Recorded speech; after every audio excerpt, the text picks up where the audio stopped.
Okay, for our opening remarks, we're going to have Dr. Donna Hicks start us off, just a brief background. Donna Hicks is can you guys hear me okay? Yeah. Donna Hicks is an associate at the Weatherhead Center for International Affairs at Harvard, where she chairs the Herbert C. Kellman Seminar on International Conflict. Her work is devoted to advancing the understanding of international and inter-ethnic conflicts and developing interactive processes that can be effective in managing or resolving such conflicts. In addition to her work in the Middle East, Dr. Hicks founded and co-directed a 10-year project in Sri Lanka, which brought the Tamil, Sinhalese, and Muslim communities together for dialogue. She has been actively involved with the conflict in Colombia. For several years, she was involved in a project designed to improve relations between the U.S. and Cuba. Dr. Hicks is currently writing a book entitled A Matter of Dignity, Building Personal and Political Relationships. Dr. Hicks?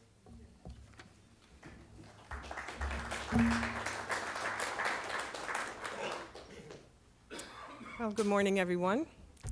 I'm really happy to be here addressing you and to say a few words at the opening of this really important conference that's looking at the relationship between the military and the Ivies and trying and designed specifically to seek understanding and to promote reconciliation. And I also want to take just 1 second to congratulate Ross and Lucas and all the other people who've pulled this off. I know how long it's been in the make, so, and it's really exciting to be here with everybody, so thank you. And since I don't have a whole lot of time, I'm just going to get right to the point.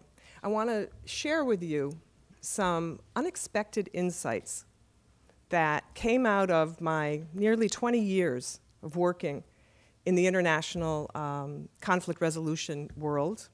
And as Lucas said, I've worked in the Middle East, in Asia, in South America, on some of the most intractable conflicts in the world.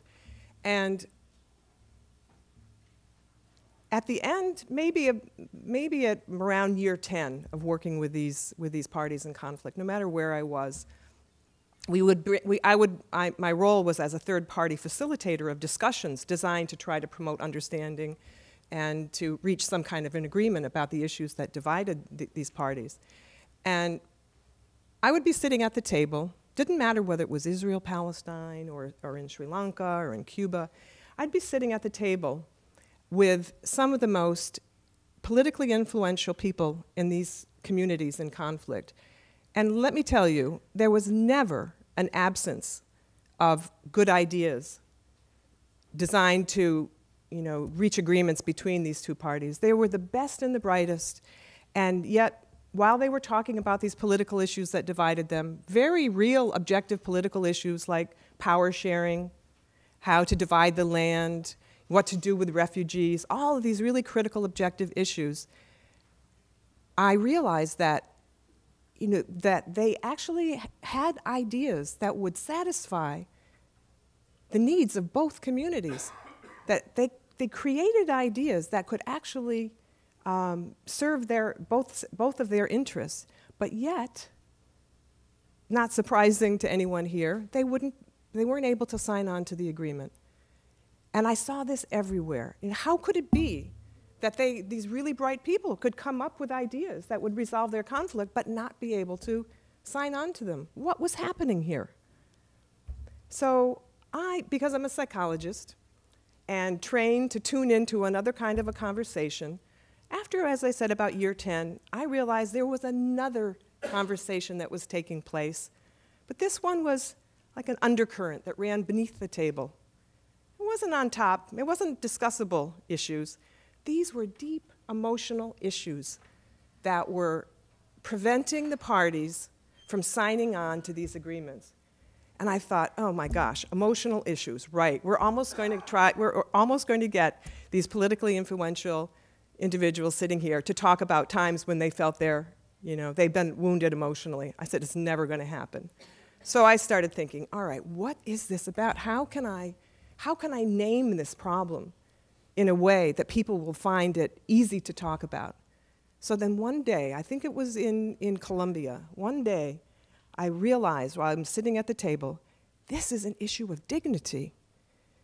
This is an issue of dignity. Both parties can't sign on because they felt outraged. Outraged that they'd been treated so badly, outraged that nobody was doing anything about it.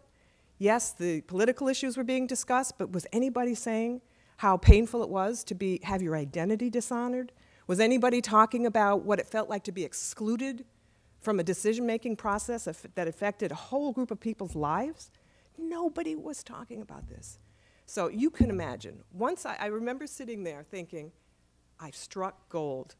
If I can frame these emotional issues in the language of dignity, then everybody's going to be able to talk about them. So for 10 years, this is the second decade of my work around this. For the next 5 to 10 years, I started observing circumstances when people would have these emotional reactions.